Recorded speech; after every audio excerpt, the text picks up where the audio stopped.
Hello, I'm Jessica Thomas, a Florida family law attorney and your host. Welcome to another episode of The Domino Effect, in which we discuss the intersection of our community's top social issues with legal issues impacting us all. Our topic for this episode is not an easy one to discuss, but it is absolutely necessary. Abuse can come in many forms, so it's important that we have a comprehensive understanding of domestic violence, its dynamic, and its impact. Today, our guests will provide facts and resources to better assist domestic violence survivors within our Orange County community.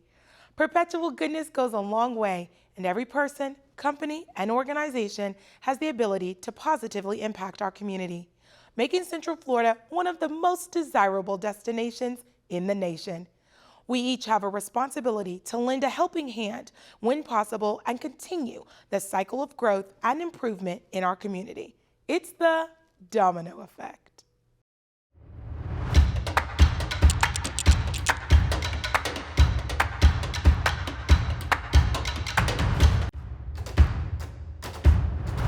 Hello, everyone, and welcome back. Our first guest is on a mission to provide life-saving services that allow survivors of domestic violence to find freedom, heal, become self-sufficient, and thrive. She's the founder and executive director of Stand Up Survivor. Lisa Alexander, thank you so much for joining us. Oh, thank you for having me. I'm excited to be here. Wonderful. Tell me a little bit about your organization and what you all do. Yeah, so I founded Stand Up Survivor in 2015, stemming from my marriage where I was married to my abuser, who I met at 19 years old. So I was still very young and didn't recognize it as abuse. And so I was in the relationship for 10 years before I escaped, and I realized I had to save my life. I had 2 young children when I was in the relationship, and I thought, this doesn't feel right, but I didn't know that it was abuse. So when I did find the strength to leave, I started to find my voice, I started to heal, became self-sufficient, right? But when I turned around and looked back, I realized that there were so many other women in the same situation, and women that looked like me, and I hadn't seen anyone who looked like me escape and survive and thrive in life after abuse. So I wanted to be the person to make a difference in that capacity. So in 2015, I started Stand Up Survivor. Now, often we hear the word abuse, but as I'm sure you can tell us, abuse is not just physical abuse. Can you give us some other forms of abuse that people may not recognize that they are being subjected to? Yeah, well, psychological, calling you out your name, emotional abuse, telling you you're nothing, you'll never be anything. 99% of relationships experience financial abuse. And so that's taking all the credit cards, taking the money. Maybe the victim actually is the one working, but they still have no financial resources, or running up their credit cards without their permission. So financial is really in the 99% of relationships. And then there's psychological abuse. And when you think of physical abuse, people always think black eyes, bruises, but there's so much more to physical abuse. Breaking your items, pinning you down, locking you in rooms, pinching you, pulling your hair. And it sounds really simple, but this is how abuse starts. And oftentimes we overlook it as not being abuse. And I always tell people, I said, they don't have to put a hand on you for it to be abuse. Now, for your organization, a lot of times people think of abuse, and we often think of women being subjected to abuse. Would you say that there is a fair amount of men who are also subjected to abuse in all forms? Yeah, unfortunately, it's true. So 1 in 3 women, 1 in 4 men, and even 1 in 3 young people, youth, are experiencing domestic violence. And so to me, it's a 911 emergency. The numbers are huge. And so everyone across the board in different, genders are experiencing domestic violence. And so the awareness is so critically important. For your organization, how can someone get to you to be able to get these resources, and what type of resources are there? Yeah. So what I love about our organization, because we're survivor, founder, and led, our thought process with helping survivors is really clear. And it's really different because being a survivor of domestic violence, you clearly understand the needs of survivors. And so our goal is to just make sure, number one, that survivors are seen, that they're heard, and that they're provided the resources and education that they need to fight for themselves. Because we can go in there, and I tell our team all the time, we can go in there and rescue survivors all day long, and they turn around and go back. You have got to create that sense of self-awareness and self-love for themselves so that they find the strength to rescue themselves right? And then stay out, right? And become self-sufficient and thrive. So there's so many different ways they can find us. So on social media, they can find it on our website. Our office is located here in downtown Orlando. There's so many different ways that they can contact us. Through our 24/7 hotline is also a way. They can text us, they can call us. There's a lot of different resources. And I think one of the biggest things for us is to let them know that someone cares and someone is here. Now, these resources often, as we know, and as you mentioned about financial abuse, a huge reason people don't leave these types of relationships is that they don't know how they will when you talk about that plan. And part of that is that financial component. Yeah. Is there any cost to your services? No, we provide 100% free services to survivors of domestic violence, from counseling to advocacy. We attend court with them. All the different services that we offer, we do provide for free. Now, do you have something like a healing retreat that you also offer for people who maybe they have now gotten over that hump, but they need some ongoing services? Yeah, so I love our healing retreat, because for me, when I escaped, my kids were 2 and 3. I had to work. I had no education. I had to figure out what life would look like. I didn't have time to heal. So we created the 3-day, 2-night survivor healing retreat. And that actually is the only thing that survivors pay for, because they're at the point where they can, right? And so it's 3 days and 2 nights of healing and empowerment and understanding in a group, in a room full of survivors that are just like them. And it's one of the most powerful things we do. And on July 1st here in Orlando, we're having our conference, our 2nd annual conference, where survivors from throughout the United States and Central Florida come and get together, because abuse would make you think you're isolated and you're by yourself. But when you walk in that room, you're in a room full of survivors. It's powerful. Oh, wonderful. Now, you mentioned that they can also text you and that there's a 24-hour hotline. Yeah. What is that hotline? It's 321-430-5307. And our website is standupsurvivor.org, where they can also message us there as well.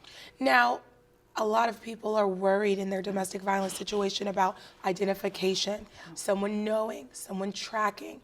How do you all have any safeguards, and what are those safeguards in place? Yeah, so we have an exit button right at the top right hand of our website. So if your abuser walks in behind you or anything, it immediately exits you out. And our services are confidential, right? So when we meet with them, you're talking to another survivor. We understand the danger in your situation, and our number one goal is your safety and that of your children.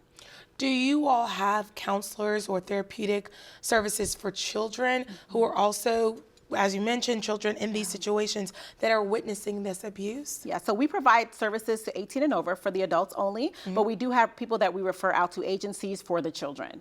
So you have several partnerships as well? Yes, exactly, here in the community. Is one of those partnerships the Legal Aid System? It is. We love you guys. You know, we actually have a survivor right now who literally went through your whole program and is just succeeding and doing really well. And so honestly, it's just, thank you so much for the work that you do, because it helps us do our job, and it lets survivors, it gives them a voice, it gives them the help that they need for the legal issues that they have when it comes to domestic violence. Well, thank you so much for joining us today.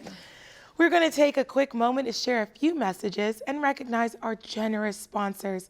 We'll be right back with more of The Domino Effect. A disproportionate number of Floridians don't have access to the justice system. That's why the Florida Bar Foundation exists to bridge this gap. Their mission is to increase access for the underprivileged by funding legal services, developing innovative tools and programs, and supporting legal aid providers and the courts. Because of their efforts, they've been able to help veterans facing homelessness, children in the foster care system, men and women who survived domestic violence, and securing benefits for our elderly and disabled. Doing good for the greatest in need, because everyone deserves access to justice.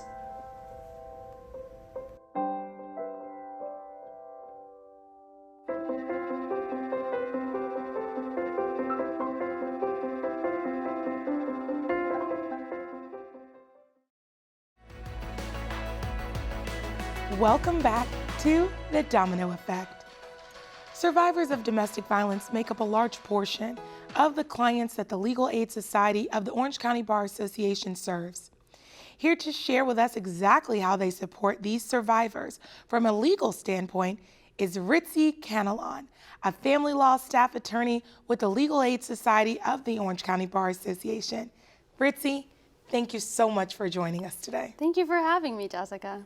Tell me a little bit about your position and your time with Legal Aid.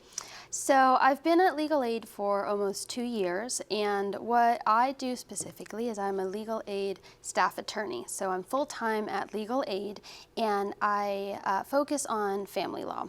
So what we do most of the time, day in, day out, is injunctions for protections, divorces, paternity actions, and helping those victims of domestic violence try to get out of that cycle of violence into a place where they feel comfortable with themselves through, using the law to help them escape this harsh situation that they're in.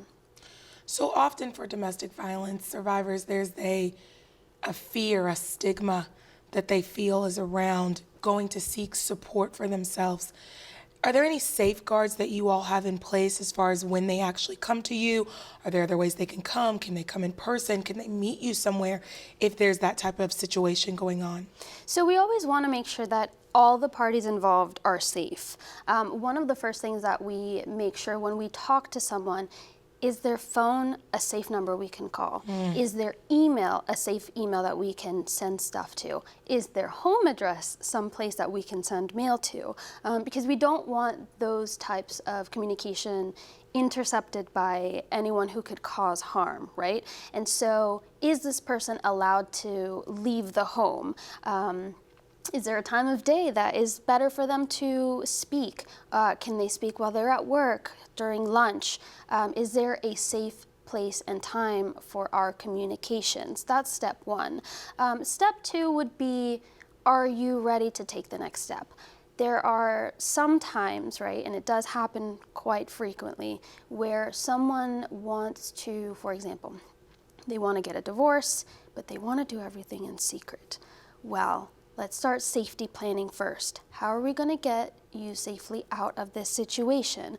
And so we send them a lot of community resources on, okay, right now you have this plan in mind. Let's help you achieve that plan safely. So we have a list of different community resources that we send the client out when we first make contact.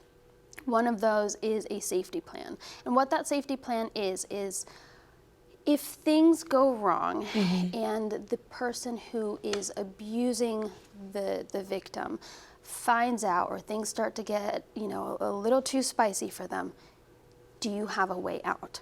And so that list of community resources has been very helpful to certain clients where they can safely remove themselves from that situation and then either talk freely with us, see what their next steps are. But safety is definitely something that's at the forefront of everyone's minds when we do receive someone. And not just at the beginning of the case, throughout the entire case as well, especially for the injunctions for protections. Now you mentioned, and we were talking a lot about kind of that in-person preparation. Is your representation exceed into being there in the courtroom with them? Absolutely, yes. And one of those moments, a lot of it is phone calls, right? A lot of times that's what the client can do, and we will meet them where they are at. Sometimes clients feel more comfortable coming into the office, which is perfectly fine as well. But when it comes to that face-to-face interaction in the courtroom, we're not shy of going in front of the judge or the judges, depending on what type of case it is. There's always one judge, but depending on how many times a week you have to go to court. But yeah, we're in the courtroom with the client as well. Oh, wonderful. I understand that some people, when we talk about domestic violence, there's a fear in addition to, hey, am I ready to make this step? What if I make this step and I want to take a step back? Are you all able to provide them with just a consultation if they simply want to get some information about their options so that they maybe don't have to make that full Monty of filing a petition for injunction? Yeah, absolutely. And that's part of the community resource that we provide, right?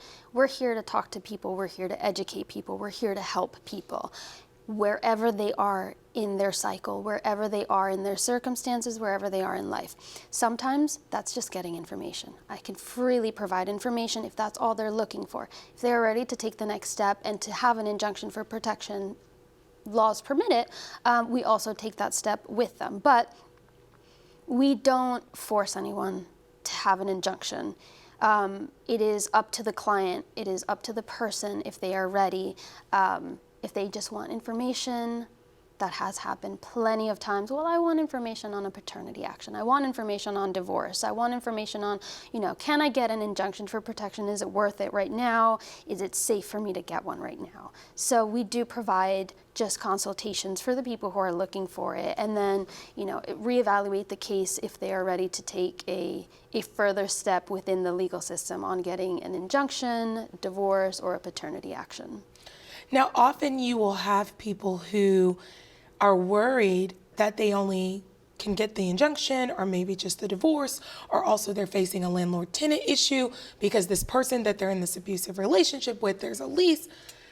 Can you help them with several areas, or are they only isolated to pick one area to seek your advice?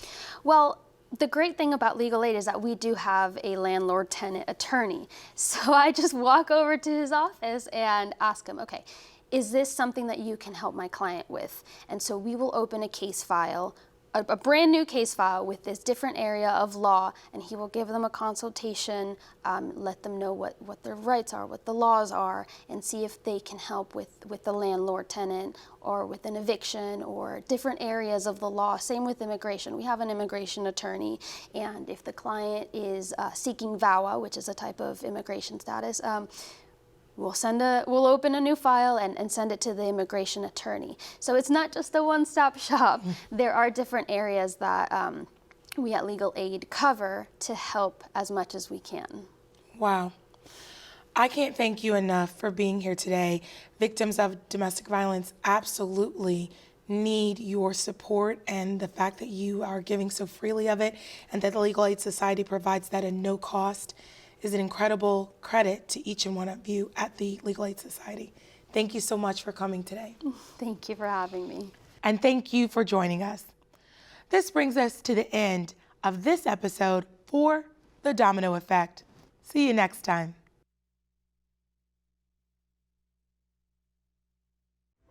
A disproportionate number of Floridians don't have access to the justice system. That's why the Florida Bar Foundation exists to bridge this gap. Their mission is to increase access for the underprivileged by funding legal services, developing innovative tools and programs, and supporting legal aid providers and the courts.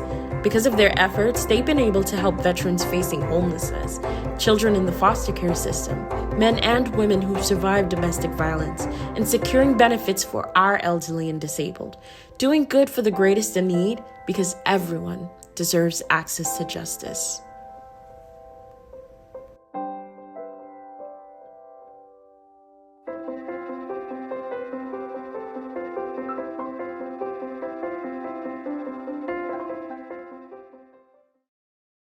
The Legal Aid Society has existed for over 60 years, providing legal representation to clients on issues similar to those discussed in this episode. It is imperative that the community knows when faced with legal troubles, you are and should still be able to receive high quality legal representation and access to justice regardless of your income.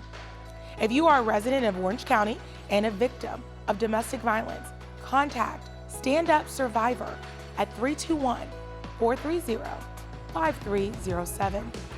If you are seeking assistance on a legal matter, you may contact the Legal Aid Society Law Firm by calling 407-841-8310.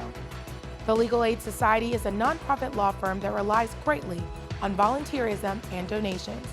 For more information on how you can support this worthy organization, visit legalaidocba.org today. Thank you for tuning in to this episode of The Domino Effect. And remember, perpetual goodness goes a long way. See you next time.